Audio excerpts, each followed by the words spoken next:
Hey there guys, and welcome back to Let's Play Final Fantasy XIII. In the last episode we upgraded the Pandorian Spear for Fang, and we just finished up our gil farming out here in the XIII Massif by fighting the Sea Stone 7 back to back and selling bomb cores for 3,000 gil a fight. We finally managed to salvage enough gil. We had over 350,000, but we spent over half of it upgrading the stuff we needed to. So now I have 182,000 gil. And if you guys have been following this up through, hopefully you're updated and got everything the way you wanted to. And if you're trying to follow this walkthrough accurately, let me quickly show you guys the final equipment that I'm leaving with. Lightning has her fully upgraded Axis Blade. We're still waiting to transform it. She has a Platinum Bangle, which increases HP by 400. An Aurora Scarf, which fully charges the wearer's ATB gauge prior to battle. Now, if you're wondering how I got this, I used the Whistlewind Scarf and fully upgraded the Whistlewind Scarf, and then I transformed it using a Rodro Crossite Crystal, and it upgrades to the Aurora Scarf. And finally I got the Sprint Shoes. Now if you're wondering how I got the Sprint Shoes, it's a very long and tricky process, but you can check back a couple episodes and I cover it in detail. So I got Sprint Shoes for all three of my main characters. What the Sprint Shoes do is it gives you auto haste at the start of battle. Extremely useful. Alright, now for Vanille, I have the Marlboro Wand, which is the Belladonna Wand, fully upgraded and transformed. And I've fully upgraded this as well. I have the Sorcerer's Mark, which increases magic by 100. Mythical Bangle increases HP by 300. And the Sprint Shoes, which is auto haste. Finally, for Fang, I have the Pandorian Spear, which is fully upgraded. And we're waiting to transform it into the Calamity Spear. And we need a certain crystal, which we can buy right now, but I'm going to save some money and get it out of a treasure ball because it's coming up. So don't waste 100 grand on the Scarletite crystal if you're trying to upgrade the Pandorian Spear. We're going to be getting it out of a treasure ball very soon. For accessories, I have a Brawler's Wristband, a Gold Bangle, and Sprint Shoes, auto haste. Alright, next let's talk about the current paradigms. I have Ravager Commando, Commando Ravager Commando, Commando Saboteur Saboteur, Commando Medic Sentinel, Ravager Medic Sentinel, and Medic Sentinel. Now we need to switch our active paradigm back over to Relentless Assault now that we're done with the gil farming.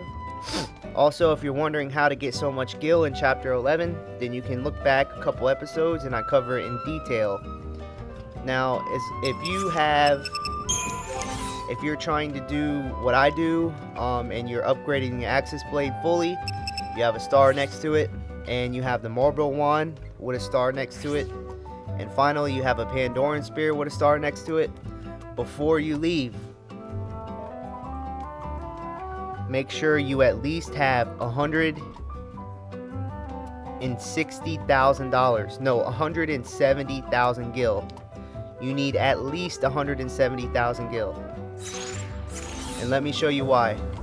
We're about to spend 20,000 gil right now. If you go to the shop and then go to Moogle Works, you can find something called a Speed Sash for $10,000. You're going to need 3 Speed Sashes. So go ahead and buy 3 of them right now. That's 30,000. That drops me to 152,000 gil. Alright, so after you have your 3 Speed Sashes, make sure you have at least 3. 2 will work. If you're really struggling on money, just get 2. Now let me show you what these things do. So if you equip 1, you can see that it restores a small amount of the ATB gauge each time an enemy is defeated. So that really doesn't look too special. kill ATB charge. Yeah. Now look on the over on the right hand side underneath passive abilities. Now this is very important. Look what happens when I add 2 speed sashes. It says random instant chain. So when you equip 2 of these, you have to, one won't work, you have to at least have 2. You get the random instant chain passive ability. What this means is that you can randomly, instantly stagger an enemy. So say you just get into a battle with a Behemoth King. You can randomly, instantly stagger him. Which is extremely useful. Now this only works whenever you have 2 speed sashes or the survivalist catalog. So the survivalist catalog we do not have yet, but we will be getting very shortly. You can use them 2 in a pair, or you can use 2 speed stashes to get the random instant chain, and you can instantly stagger enemies from now on. Now it doesn't happen all the time, but it is random. There's a small percentage that you will randomly instantly stagger an enemy.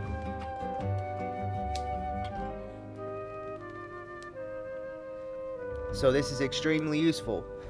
Again, you'll need 3 speed sashes, 2 for Fang and 1 for Vanille, and then you're going to replace your next accessory with a survivalist catalog. So Vanille will have a speed sash and survivalist catalog eventually. Fang will have 2 speed sashes. And if you have 2 people that have 2 speed sashes equipped, that doubles the chances of randomly instantly staggering an enemy. Meaning that your chances went from, say, 10% to 20%. And it's extremely useful when fighting strong enemies. Alright, so now that you have purchased your 3 speed sashes, before you leave this area, make sure you at least have 140,000 gil. That's the bare minimum. 140,000 gil. And just there you're scraping by. See, I'm kind of scraping by. I only have 152,000. But the bare minimum is 140,000 gil.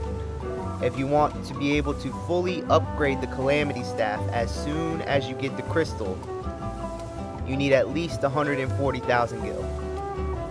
And the reason why I'm saying it and making such a big deal out of it is because this place is kind of in the middle of nowhere.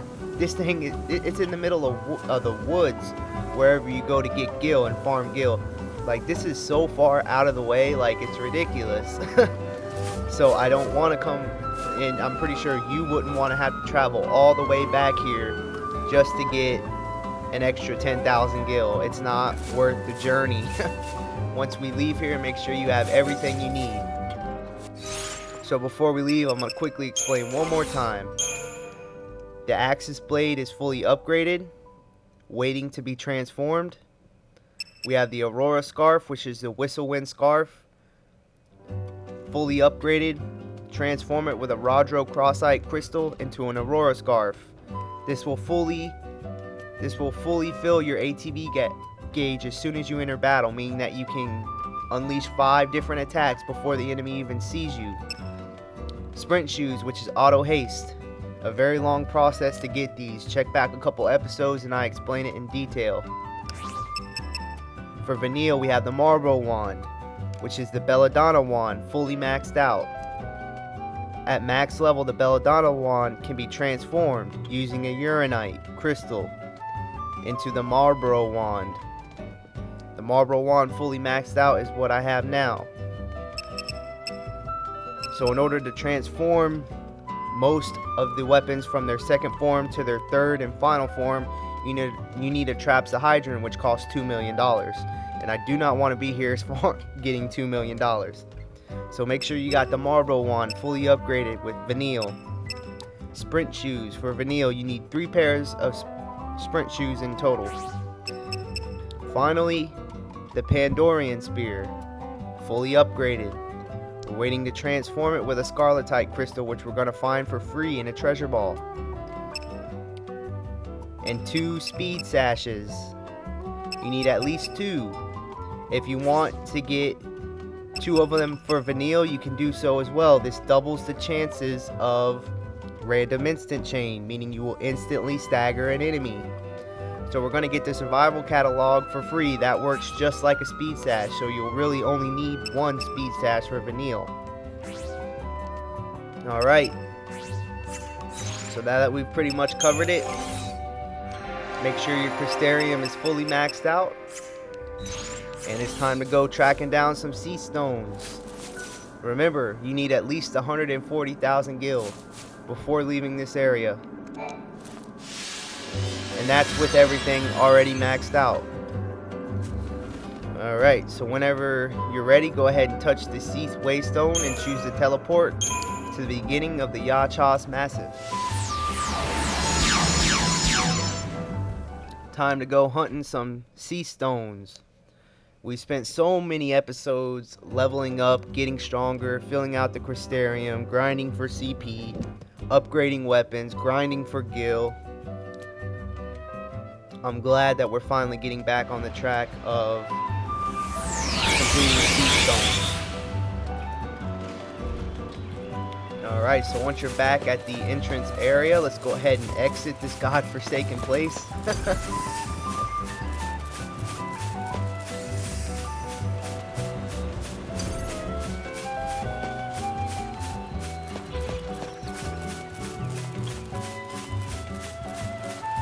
And we're gonna have to journey all the way back to the Vallis Media, where we are gonna find sea stone number 8.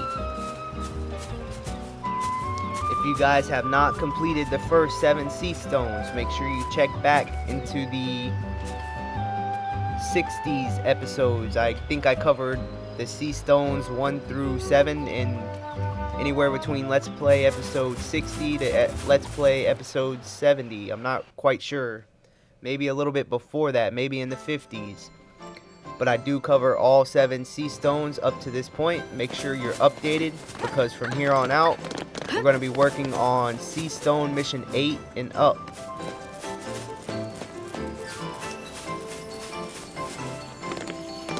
Alright, so back at the Vallis Media, let's see if we can squeeze by these guys. Oh, I did it.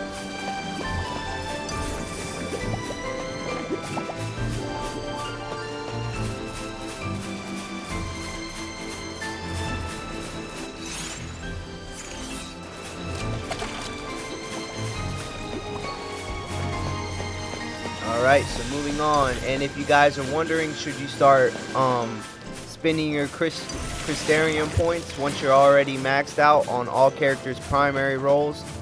Should you start spending your Crystarium points on the secondary roles?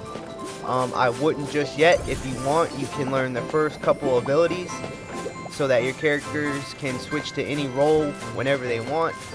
But for me, I'm going to wait till later, because the CP cost is way too much, and whenever the Crystarium expands again, I want to be able to have 999,999 CP.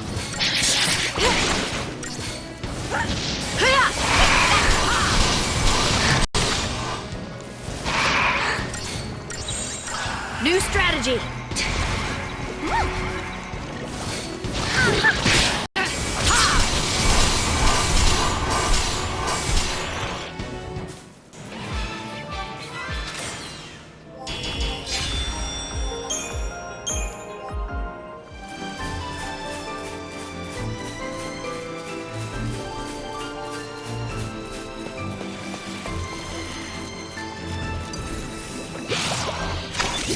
Oh, I tried getting through there.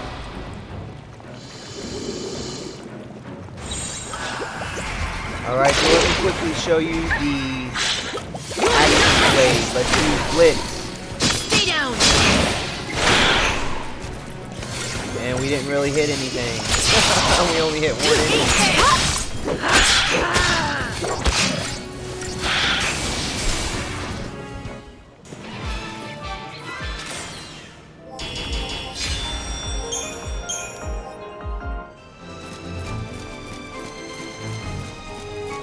And it's a long voyage to the Sea Stone number 8. By the way, the Mission 8 Sea Stone is in the Valis Media. And as you can see, we're right in front of it. It's directly by the save point that you first arrived on at Grand Pulse, right there.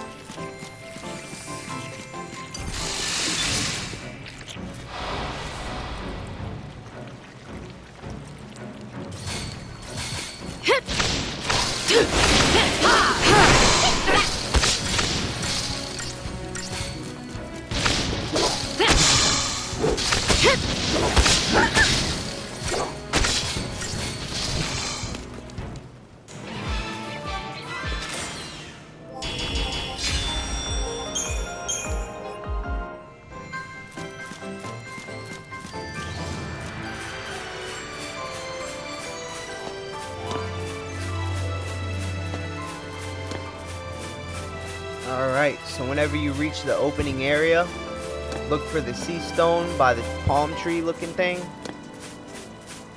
And this is going to be Sea Stone, Mission 8. The 11th hour. A Rakshasa lurks along the route to the Yashchas Massif. Class C. So choose to take on this mission. And then I'm going to head over to the nearby save point, and I'm going to end this episode. And on the next episode, we're going to go hunt down that mark. So make sure that your equipment is finalized, and make sure that you have at least 140,000 gil. And then we're going to go sea hunting. Now take note, I'm not going to mention anything about gil from here on out until it's time to start upgrading again. I'm expecting you guys to know that you need 140,000 gil. And yeah. So I'll see you guys next time on the next episode of Let's Play Final Fantasy XIII.